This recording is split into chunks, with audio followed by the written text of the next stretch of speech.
महामहिम राज्यपाल ने जो अपनी बातें इसमें रखी थी, 2-3 बातें उसमें प्रमुख रूप से थी कि 6 करोड़ से अधिक की आबादी को पिछले 8 वर्ष के अंदर सरकार के द्वारा किए गए सतत प्रयास से, डबल इंजन सरकार के द्वारा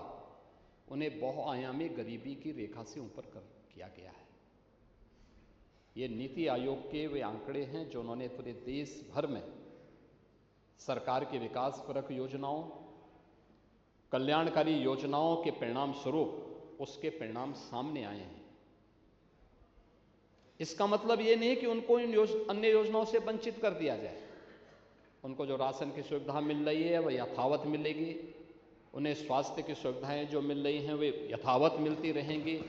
शासन की अन्य सभी प्रकार की सुविधाएं वैसे ही मिलती रहेंगी। लेकिन सरकार के जो प्रोग्राम हैं उन प्रोग्राम का असर कैसे पड़ा है वह उनके स्वावलंबन के लिए, उनकी आत्मनिर्भरता के लिए और उनके जीवन में खुशहाली का वह कारण बने, इस दृष्टि से वह योजना किस रूप में आज अपना असर दिखा रही है। एक एक योजना, वह हर घर शौचालय की बात हो, हर घर जल की बात हो, हर घर हर उस गरीब परिवार को छत देकर के एक पीएम आवास उपलब्ध करवाने का कार्य हो, या आयुष्मान भारत के माध्यम से 5 लाख रुपए की स्वास्थ्य बीमा का कवर हो,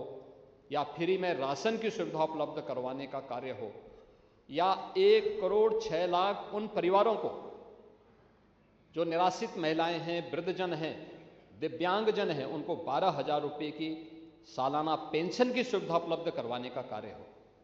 ये यथावत चलती रहेंगी और अन्य जरूरतमंदों को भी सरकार उन्हें उपलब्ध कराएगी। यह सरकार उसके साथ जोड़ रही है,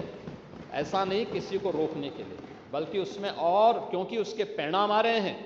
लोगों ने विकास की इस प्रक्रिया के साथ जुड़ करके उसका लाभ लिया है। सरकार इस बात को लेकर के ही आज इन कार्यक्रमों के साथ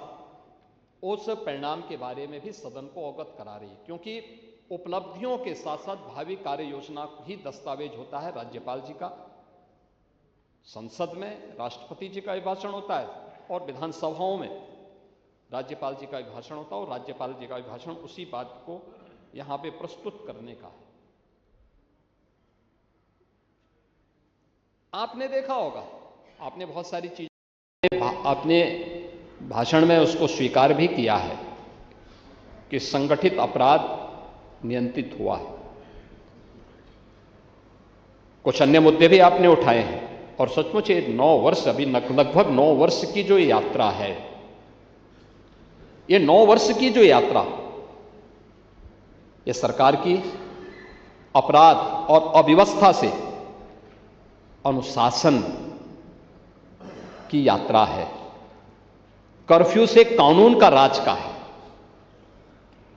उपद्रव से उत्सव की यात्रा है, समस्या से समाधान की यात्रा है, और अविश्वास से आत्मविश्वास की यात्रा है।